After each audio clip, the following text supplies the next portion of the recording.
Well, I just don't believe this. It's Watch It in the Dark.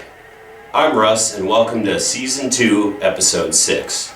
And today, we're going to be taking a look at the cult classic, Pumpkinhead.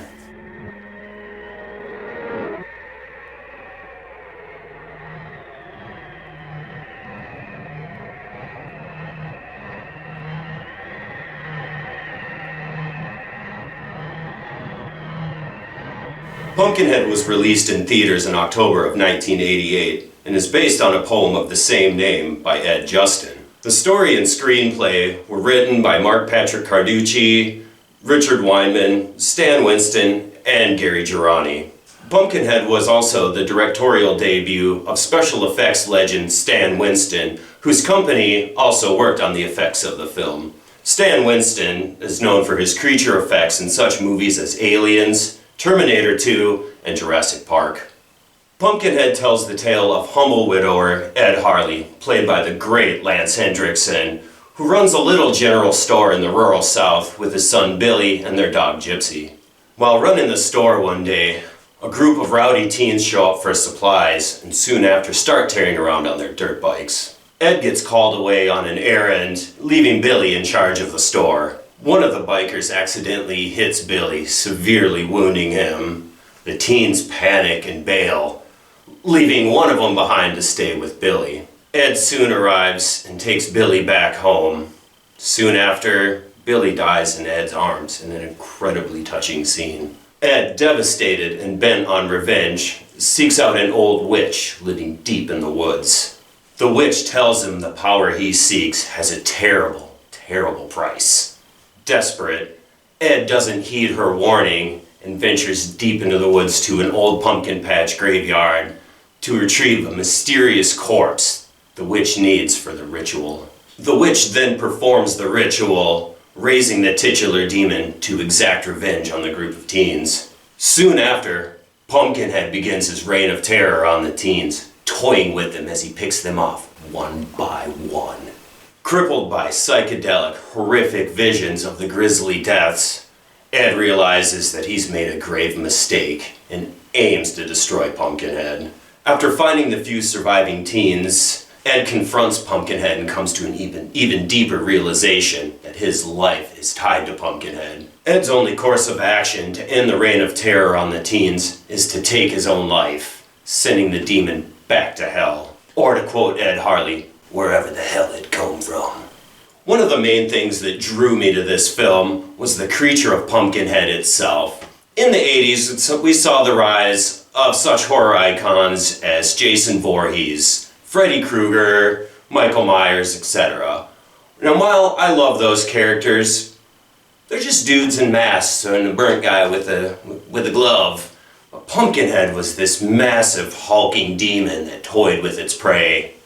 Stan Winston worked on some of the preliminary creature design concepts, but as he was the director, he turned it over to his team of Alec Gillis, Shane Mahan, John Rosengrant, and Tom Woodruff Jr. Stan Winston was quoted as telling his team, "I'm the director, I'm the client, you guys are the effects guys," turning all creative control over to his team, trusting them to bring Pumpkinhead to life. With the movie having a modest budget of $3 million and the creature effects budget being a fraction of that, what Stan Winston's team pulled off is nothing short of remarkable. Strong red and blue lighting has been used in horror for many years, and Pumpkinhead uses it to great effect. The red lighting, used mostly for interior shots, gives off the vibe of a raging fire in a fireplace, with a cabin that feels uncomfortably warm and almost stuffy. Whereas the blue lighting, used more for exterior shots, gives off the vibe of a humid, sultry southern night. The movie packs in a lot of different moods and feels. Obviously, there's the unnerving and frightening scenes which make it a great horror movie, especially the scenes between Ed and the witch. But there's a little more here. Many scenes and lines with the teens trying to figure out what is happening are actually quite funny, with a little mediocre acting. One of the teens refers to Billy Harley's glasses as Coke bottles, and everyone reacts as if it's the most offensive, horrible thing you could ever say to somebody. The scenes between Ed and Billy are truly heartwarming and heartbreaking. You really get the feel of a strong bond between a father and son, and the tragedy that befalls them will leave you with a lump in your throat.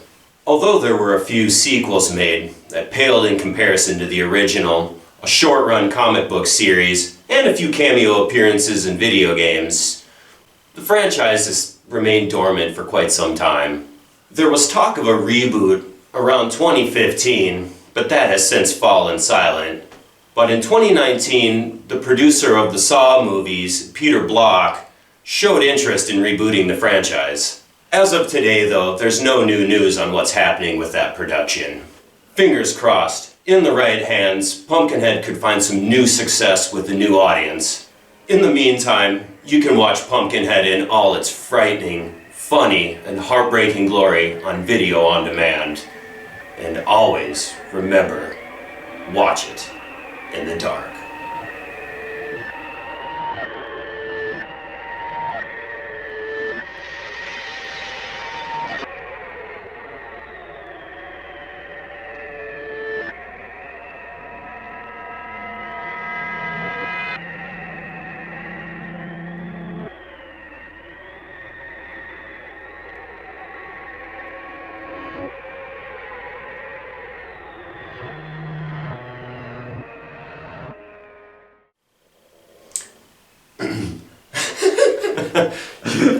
All good.